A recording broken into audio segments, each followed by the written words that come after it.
3 things you're doing that damage your confidence. A lot of people have problems with their self-confidence and don't feel quite as pleased about who they are as maybe they should. We've all had those days where we feel a bit worthless, and we've all had interactions with people where we felt like we don't belong or weren't as impressive somehow as the others in the group. And often we feel like victims for this reason. We feel as though we've been dealt a bad hand to have such low self-esteem. But guess what? You might also be somewhat responsible. Not only is it your responsibility to dig yourself out of that pit, but you might also be the one who put yourself there in the first place. In this presentation, we'll cover 3 things that you're doing that damage your self-esteem. Replaying uncomfortable experiences. When someone says something cruel about you, how do you react? Many of us respond by replaying what they've said in our heads over and over again. And we do the same thing when we trip over and embarrass ourselves in public.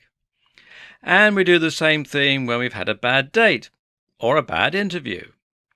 You get the point.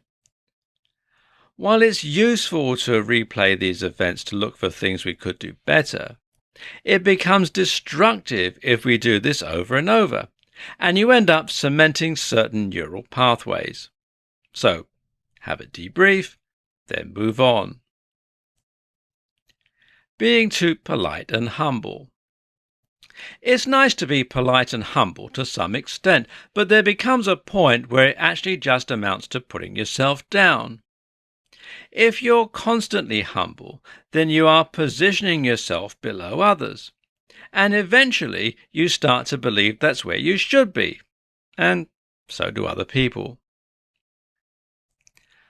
Playing it safe. Essentially, a lack of confidence comes down to fear. Usually, this means a fear of getting it wrong. The only way to get over that fear is to prove to yourself that it's unfounded. How? By facing that fear.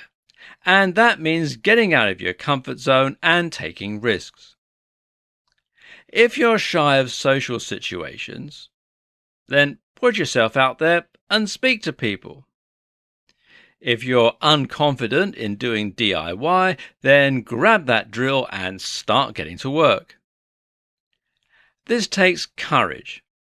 And ultimately, courage is the #1 tool for vanquishing a lack of confidence.